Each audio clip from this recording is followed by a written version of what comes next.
Karen screams at me for banning her thieving son. This happened a couple of days ago, so I'll do my best to have the conversation exactly as it went, but some may be paraphrased. Also on mobile, so sorry about the formatting. For context, I work nights in a gas station. About a week ago, a couple of kids, probably no more than 15 to 16 years old, who are semi-regulars, as in I've seen them a few times before but not often enough to know them, came in around 2 a.m. and pulled a runner on me with around $30 US in drinks and snacks. As I'm not allowed to chase shoplifters, I do what's required and leave a note for my boss so she can pull the tapes and post the pictures for us so we can tell them to get out if they're ever stupid enough to come back. You wouldn't believe how many thieves are, in fact, stupid enough to come back. These two morons in particular. Well, 2 days ago I'm working my only weekly day shift, and who should walk in but my pair of thieves? And who do they have with them? One of their mothers. I immediately buckle down and tell them they need to go now. The following is how the conversation went. Karen will be the mother, B1 for boy 1 and B2 for boy 2. AM will be the awesome manager. Truly the best. I will be me, duh. The two thieves walk in. Me, you two need to go right now. B1, for what? B2, we didn't even do anything. Me, you know exactly what you did and you're banned from the store. You can leave on your own feet or leave with a police escort. You choose. They leave and go back to the car waiting for them at the pump.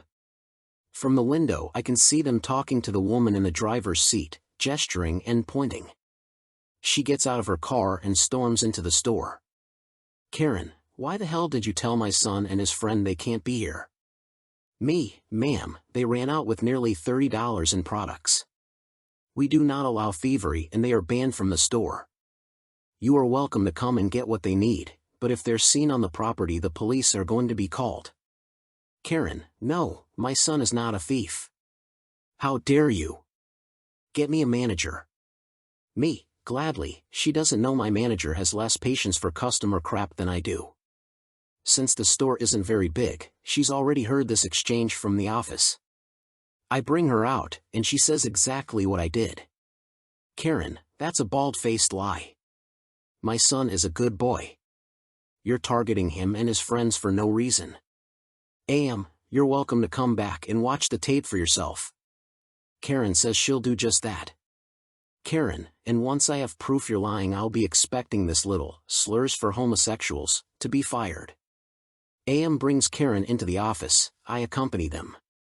Being the assistant it's both part of my job and a joyful experience to watch Karen's face fall when she finds out her good boy is a rotten thief. AM plays the tape and Karen's son and his friend, clearly identifiable as their only means of disguise was their school track hoodies pulled up over their hair. Folks, they had their freaking names on the back. They were wearing the hoodies as they sat in the car waiting. The Karen was too stunned to speak at first, but eventually remembered how to Karen and stormed out shrieking that she'd be calling corporate.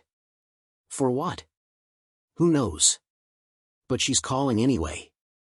My ex's mother is mad at me for breaking up with her angel boy. So basically I'm a 15-year-old female and my ex-15-year-old male broke up a little over a month ago. In the first couple of weeks, my friends were comforting me. For some background, he was manipulative and forced me to do things I didn't want to do like sending photos, etc. It took me over 2 months to finally break up with him. Like I said before, the first couple of weeks after the breakup I was just being comforted, then after that, his mother was just sending me harassing messages and voicemails that was just mild at first. I never answered their calls because I was scared of his mother. Her son was one of those boys who always acted different in front of certain people, and I was stupid enough to not see that this was a very red flag. Anyway, his mother thinks he is an angel sent from heaven who can do no wrong, so when I told her about what he did to me, she lost her head. She started spam calling and spam texting me. I, as a teenager, was very afraid, so I shut my phone off and decided to just leave it for a bit and hope things would die down.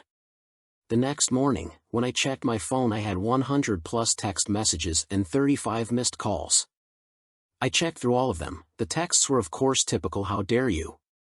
My child is an angel, he would never do that to anyone, cursing me out and all that stuff, but the voicemails were more vulgar. She said that she was going to find where I lived and hurt me, and in one of the voicemails I will never forget what she said.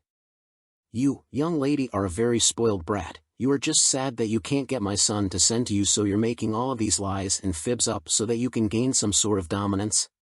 You will never, and I mean never, have any man in your life ever again because of this. I hope that you end up lonely and miserable, because that is all you ever will be. And then it ended with some rustling and muffled yelling before it beeped, but at that point, I was having a panic attack and couldn't breathe. That was a couple of days ago. Of course, he hasn't and won't tell his mother the truth, so he can keep his angelic image. But lately, he has been texting me and saying that I should drop all of this because his mother won't stop yelling at him to call me or text me. My friends tell me that I shouldn't because I'm not in the wrong, but I think I am. So am I the jerk? An entitled mother insists that I share my Nintendo Switch with her child on my flight. This just happened the other day, and after sharing this story with friends and family, a few of them suggested that I share it here. The scene is a Southwest airline flight. I was sitting in a window seat next to two lovely women, and directly horizontal from us was an empty seat, a mom and her son. The flight was taking off. For those who don't know, you are required to stay seated and keep your seatbelts on at the beginning of the flight until the captain says otherwise. I was strapped in my seat and decided to take out my Nintendo Switch from my carry-on beneath my feet. Excuse me? Ma'am? I didn't realize at first that the mother in the seat horizontal from me was trying to get my attention. She unbuckled her belt and moved to the empty seat by the aisle, closer to me. Ma'am. With the video game. I lifted my head, but the stranger next to me nudged me as well. That lady wants to get your attention, the woman next to me muttered. I turned my head to see this woman leaning across the aisle with her hands on the armrest of the aisle seat in my row. Sorry, she began. I just wanted to know if there was any way that my son could use that game for a little while. I'm so sorry, I began. My Nintendo Switch is just really important to me. I don't feel comfortable giving it to anyone I don't know. I don't even let my sisters play with it. I was going to continue, but the woman cut me off. Oh, my sons are not like most kids, she replied. He's not destructive, his cousin has one of those and he knows how to play. She smiled and set her hand out. The two women seated next to me looked at me as if they were also in disbelief. I'm sorry, I said again. I just don't feel comfortable. I brought it for me. How old are you? The woman said with a huff, retracting her hand and slapping it on her lap. I'm 25, but I don't see how that matters, I replied, growing exceptionally uncomfortable. Well, she began, clearly sounding agitated. My son is 8. This is an hour and 45-minute flight and he just wants something to do. He can't see it for a few minutes? No. I am not comfortable with that, I'm sorry, but I'm expecting you to understand since this is my property. I put my head down and I unpaused my game, as to ignore anything she had further to say. Are you serious? She seemed genuinely livid. Well, insert child's name here, sorry buddy. Not everyone knows how to share, the woman said to the kid next to her. Her child started whining and kicking the seat in front of him. Thanks for this, she said to me. A sweet kid just wants to share with you and you're being ignorant about it. Before I even opened my mouth, one of the ladies in my row snapped back at her. How dare you bring that energy on this plane? She told you so kindly that she doesn't feel comfortable passing her electronics to a stranger. The mother wasn't having it. She's an adult and can't share with a child for a few minutes of a nearly 2-hour flight. You should have brought something for him to do then, the woman in my row responded. It shut her up well.